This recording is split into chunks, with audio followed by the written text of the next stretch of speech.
Hello guys, and welcome back to my channel. Wendy here. I wanted to do a quick book review of a recent thriller, YA thriller that I had picked up, and it is called Home Before Dark by Riley Sager. Maybe some of you have read this already. This is my first time reading a Riley Sager book, and I have to say I thoroughly enjoyed it. The book takes place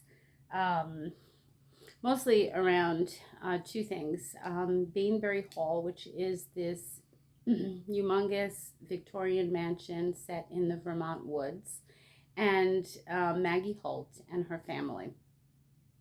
So they buy this house, even though they hear a lot of dark history about it. They decide that they're not superstitious and that they are going to purchase this house, which they do. And odd things start happening in the house. Some things that when they start happening, they kind of try to explain them away. More so the wife. I feel the husband, I think, really does believe right away that the house has some spirits in it, that it's a haunting. But the wife just decides to kind of like explain things away. So as things start happening, they start finding out more and more about the house. Now, what takes place at the beginning of this book, excuse me, guys, is that the father is dying. Maggie's father is dying at the beginning of the book.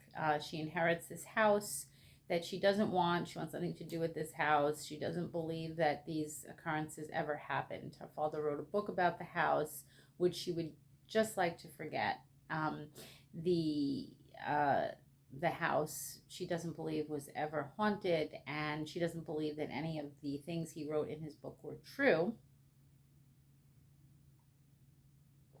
Excuse me. And so she decides that she just wants to forget about it. But she does decide to fix up the house, and she decides to sell it. She says, that's what I'm going to do. I'm going to fix the house and I'm going to sell it and get it out of my life for good.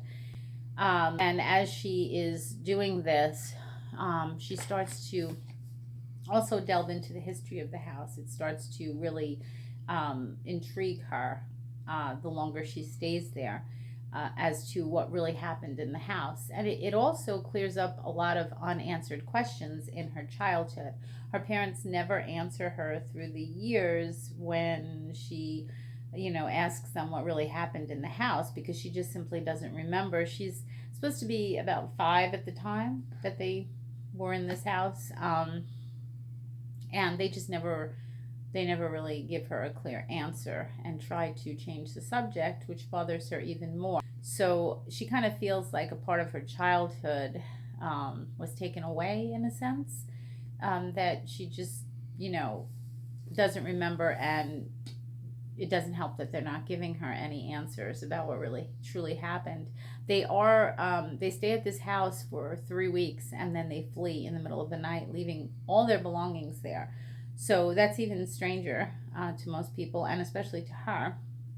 So she starts to fix up the house, and weird things start happening. There are a lot of twists and turns in the book, which I loved, and it's very suspenseful. I would say that it's more of a thriller than a horror story, because it's supposed to, they do mention the Amityville Horror in the book, and it's supposed to have rivaled that in the way of how successful his book is.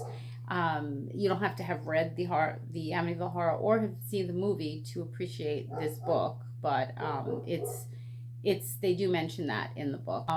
And so I also liked about the book that the timeline goes back and forth. You're reading the present present day in one chapter, and then it goes back to, actually, you're reading 2 books. It's 2 books in one. You're reading her father's book in one chapter and his account of the experience, and then the next chapter is Maggie's present day, what's going on. So I really appreciated that in the book. I do like books like that And it worked very well in this book, I feel. Um, so I'm not going to spoil the book for you, but the ending was very surprising. I did not see it coming. I did figure out like a few things in this book that were going to happen that happened, but most things I did not, and I definitely had no idea about the ending, which was good because I don't like to ruin the ending of books for myself. Excuse me. So this was a very fun, very suspenseful thriller. And once you start reading it, it is very hard to put down. It wasn't a very long book. I think it's like 384 pages, which I don't think is terribly long for a book. Anything over 280 pages, I consider starting to get long. Anything to 80 and under, I consider kind of just a regular, not too long of a book. So this was perfect, and definitely check it out, pick it up. It's really a story about a woman wanting to know about her past and being haunted by it. And like I said, I like the fact that it's really two books in one. It worked very well in this book, very suspenseful, very well written, uh, and just a great thriller. So I'd give it a solid 4 out of 5 stars if I had to rate it. Definitely pick it up, Home Before Dark. Please leave comments below if you've read this book or any other Riley Sager books that you'd like to recommend. I would love to check them out. Also, thank you so much for all my subscribers. As a newbie here, I'm trying to feel my way through the landscape. The community has been super supportive. I love the BookTube community. I appreciate everyone helping me through this. And also all your comments and all my subscribers, I truly appreciate. Please hit that like and subscribe button if you like the content here. I'd love to have you. And that's it. That is a wrap up for my book review. I will be dropping another video on Mondays and Fridays. Check out my videos. And that's it. I hope you guys have a wonderful weekend. Check out this book, and I will see you later.